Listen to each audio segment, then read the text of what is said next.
does it feel to be back performing on a Scottish stage again and back in Dundee where it all began for you? It's fantastic with all this, what they've done at the front is really incredible.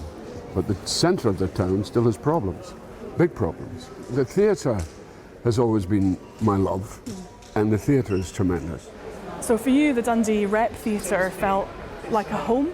Yeah, I started in 1961. I was 15, I was so ignorant, but I kind of blagged my way to it. My dad died when I was 8. My mum had a series of very bad nervous breakdowns. That memory of Dundee was very tough for me. And going into the theatre I found a family, a real family. That background then drives your politics, your socialism, how you look at the world. 1 year in, how do you feel about Kier Starmer and what he's doing? My looking at it is to look at what the priority is in what you're doing. And it's not about cutting children. And it's not certainly not about children and disability benefits. Any of that stuff, really is beyond the pale. I do feel for them because they do, and this is what we don't realise is what that last government did. 14 years is a long time, and that becomes like a shit show after a while, and it did, clearly. Scotland put its trust in Labour again at the general election last year. Have you cooled off the idea of independence? Once that notion of independence is raised, it doesn't go away. I think we should be independent within a federal society so that we have real value. It's not just about being independent and cut yourself off, because I don't think we can cut ourselves off.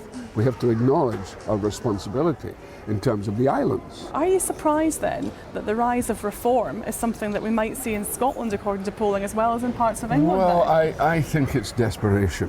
I think we are trying to go to desperate. That's why we're so broken up. Is that the fault of the current government? Is that the fault No, that's just the fault of our society. Is Nigel Farage a dangerous force in UK politics? Well, he is, but I think he's an idiot. I think he's a venal idiot who talks a lot of crap. Let's talk about the play. It's the story of Fred Goodwin, known in the tabloids as Fred the Shred. He was at the helm of RBS, Royal Bank of Scotland. He saw it soar and then he saw it crash. Why was there a feeling that this was a story that was relevant now and needed to be told now? Well, because of the sort of financial messes that we've suffered subsequently, and the Royal Bank contributed to that, and Fred Goodwin contributed to that mess. His avarice and his own ego was monstrous. My role as Adam is I'm a spirit.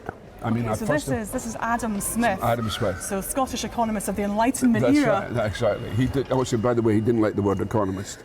He saw himself as a moral philosopher. I was so annoyed with how Thatcher constantly misquoted him. In fact, I get my own back in the play because I talk about going to haunt Thatcher. I was reading the script last night, and your opening line on stage, I think, is what the Yes, exactly. F is going on. Yeah. I wondered how much of that is Adam Smith, how much of that is Brian Cox, Logan Roy even from Succession, shades of him? I think it was the infection of Logan Roy. That sort of rubbed off on me, a little bit. So I don't really, so I'm kind of, but there's always swearing. Somehow I get a script, I'm swearing again. It's almost an art form in Scottish culture. Why do you think that is? Because we swear better than anybody. We know how to pronounce the word. Nobody pronounces it like the Scots. It was funny because we filmed a whole episode here in Dundee in the V&A. It's someone like Logan Roy, the talk of wealth, talk of success. It's very comfortable to many Americans. Are you comfortable talking about money? I've never been caught, because I've always been, I grew up in abject poverty. So that whole question of money for me is such a contentious one. And I know I've made quite a lot of money in recent times, but I can't get used to it.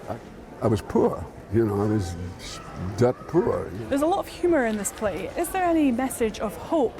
Fred Goodwin, he lost his knighthood famously, but he kept the bulk of his pension. Don't get me started on that. That's the thing. Why? Leave the knighthood, take the money. It's just the value is all wrong on that one. He's got a lot to answer for.